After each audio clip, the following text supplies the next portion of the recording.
I now invite Her Excellency María Gabriela Sommerfeld Rosero, Minister for Foreign Affairs and Human Mobility of Ecuador, to address the Assembly.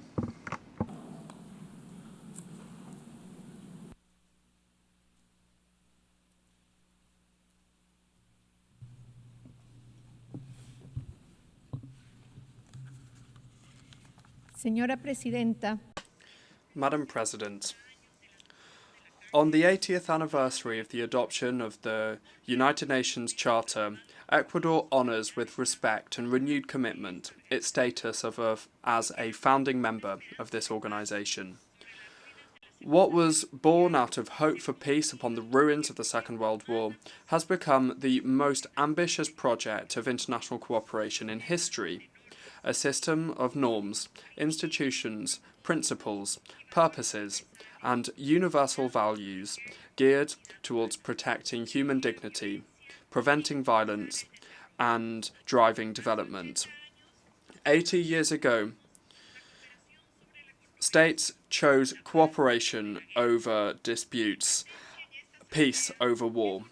My presence here at this Assembly is an opportunity to reiterate before the international community that Ecuador will continue to prioritise cooperation between states, because it is only by working together that we will be able to ensure a future of peace, security and prosperity for our peoples.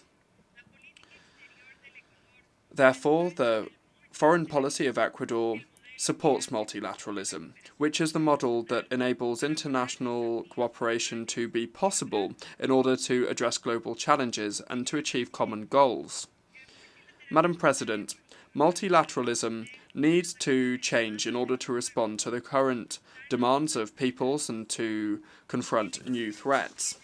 Ecuador believes that the concept of international peace and security must be broadened and include the fight against transnational organised crime, which is a phenomenon that undermines governability, that feeds corruption, that perpetuates violence, and that erodes the perspectives of progress.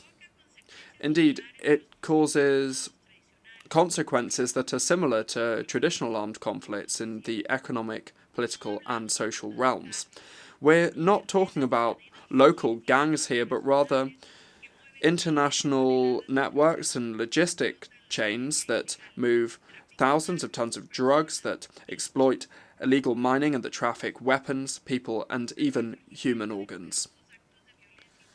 In light of the rise of the many acts of violence and narco-terrorism, the government of Ecuador recognised the existence of a non-international armed conflict in January 2024 and designated several of these groups as terrorists. We have deployed huge efforts and resources in order to safeguard our security and to put our citizens first. We are doing this by adopting programs focused on the prevention of youth violence, including the recruitment, use and utilisation of boys, girls and adolescents. At the same time, we are implementing public policies to attract investment and jobs in order to ensure sustainable security.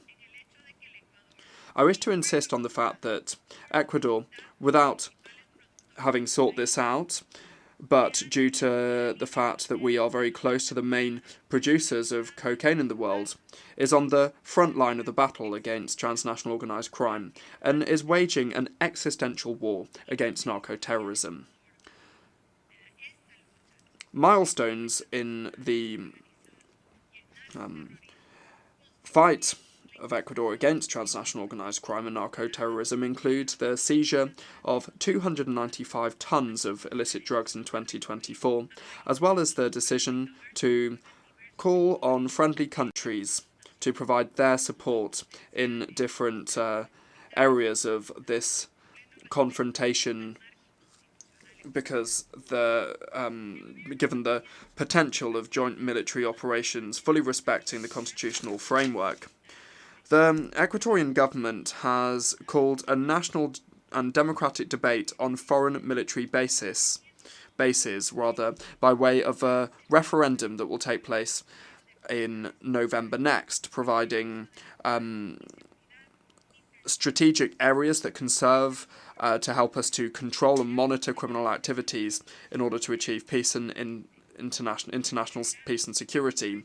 This referendum will be coupled with a call for a constituent assembly that will be tasked with drafting a new fundamental charter that will contribute to defeating narco-terrorism and lead us inexorably down the path of prosperity and social peace. Madam President, on a regional level, Ecuador has established and what spearheaded the establishment of the resolutive plan of action as a strategic response of the Andean community to the illicit trafficking of drugs and transnational organised crime. On a multilateral level, Ecuador has spearheaded initiatives such as the presidency of the Latin American Community of Security and Intelligence, where we have promoted the updating of the operational action plans and organised the Latin American Security Summit, consolidating strategic alliances with the European Union and Ameripol. We agree that transnational organised crime and narco-terrorism are global scourges that know no borders, and no country can act against them alone. It's therefore essential to coordinate our efforts to reach cooperation agreements with countries and with international bodies that include financial assistance and technological equipment.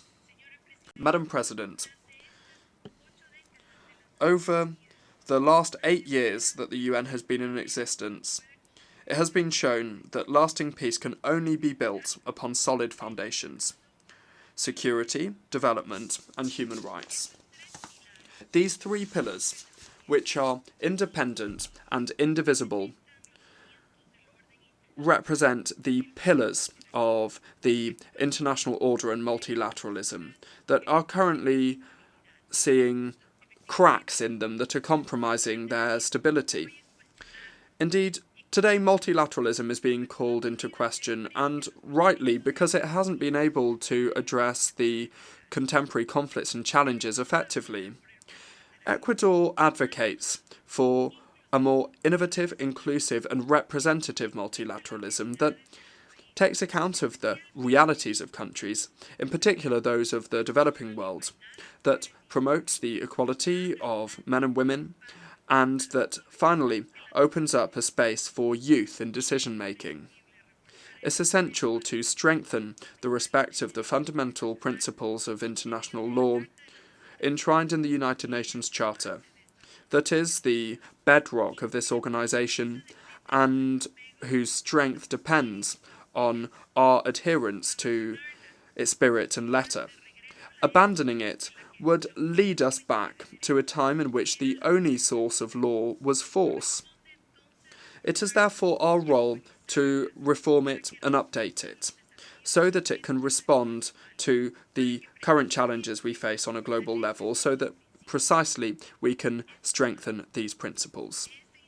In summary, this institution is called to support the evolution and accompany the evolution of human beings and of the planet, to address technology changes and new challenges. Madam President, human mobility is yet another of the most complex challenges of our time. Ecuador, which is a country of origin, transit, and destination and refuge for migrants, reaffirms its commitment to safe, regular and orderly migration, convinced that managing it properly can contribute to sustainable development. Ecuador strongly rejects irregular, unsafe, and disorderly human mobility, because this often responds to the interests of transnational organised crime groups that can also be transnational in nature. Emerging technologies, in particular artificial intelligence, offer up unprecedented opportunities for human progress. However, they also offer up significant risks for security, equity and human rights. Ecuador believes that it's essential to move towards multilateral and ethical governance of these tools that would guarantee their inclusive access to them, that would avoid new digital gaps, and that would ensure their use is guided by the common good. Climate change and the loss of biodiversity threaten our stability and development. As a mega-diverse country, Ecuador advocates for more environmental financing, for technology transfer, and for international support for the conservation of unique ecosystems like the Amazon and the Galapagos Islands, which are the treasure of humanity. Financing for development is another great challenge. The international financial architecture must respond to the needs of developing countries, in particular those that are classified as middle-high-income countries. The exclusive use of GDP per capita, which is limiting and limited, does not reflect our reality, nor does it reflect our vulnerabilities. We require more comprehensive indicators that include multidimensional poverty, structural inequality, and climate resilience, as access to concessional resources and international cooperation are not unfairly undermined. Ecuador supports the use of sustainable financial instruments such as green and thematic bonds and promotes the creation of new financing mechanisms. Madam President, youth of Ecuador and of the world, I'm proud to represent a young people. Ecuador is a country of more than 18 million inhabitants in which youth represent around 40% of our population. The government of Ecuador and President Daniel Noboa are focused on providing them with opportunities that did not exist in the past. The time of youth has come. If we provide them opportunities, we can promote and provide better attention to all citizens. It is a positive and multiplying effect. For us, the youth embody the priority of all priorities. Today, youth see in the new Ecuador a country of opportunities and progress, in which there is a firm commitment to eradicating corruption and impunity, as well as the old politics and ideological struggles that perpetuate a status quo that is unsustainable and that benefits only a few people. The new Ecuador is moving with stability and responsibility on an ambitious path of productive transformation as well as social and institutional transformation towards a new chapter in our development model, involving efforts that include the diversification of our energy mix, that include the diversification of our productive mix. The current global economic environment that is ever more complex and demanding, marked by the volatility of the markets, geopolitical tensions, uncertainty in the supply chain, and rapid technological changes, require us to adapt rapidly and in an agile manner. We are fostering a competitive economic environment, generating openness to business and providing attractive opportunities for foreign investment. Several factors foster investment and business in Ecuador. A large range of natural resources, our strategic location in South America, the economic stability provided by us using the United States dollar as our national currency, and our condition as a mega-diverse country with an extremely rich cultural heritage. Our risk indicator as a country continues on its downward trend, and yesterday was at 701 points, which is the lowest level over recent years. Our economy grew by 3.9% in the first half of the year, achieving growth of, heralding growth for around 5% for the second half of the year. And as for the security environment, well, the economy is improving even with the challenges that we still face. In July 2025, we saw 38.6% of decent jobs. In other words, 282,000 more Ecuadorians are benefiting from a decent job compared to 2024. So that is a change of 3.7% compared to July 2024. These achievements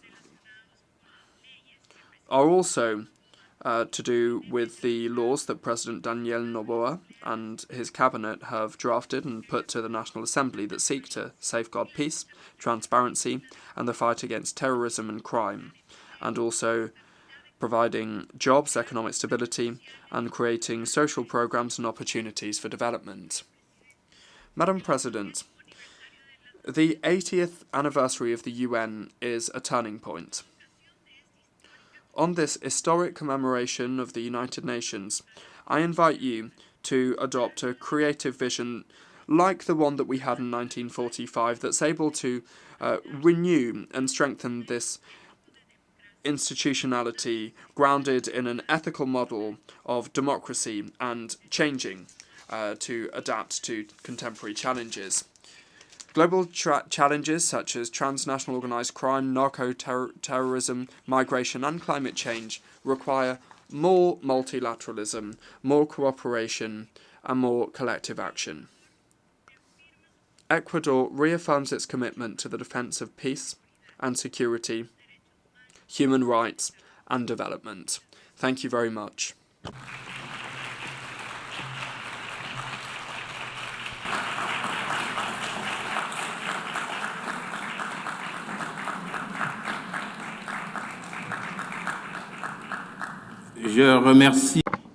I thank the Minister for Foreign Affairs and Human Mobility of Ecuador.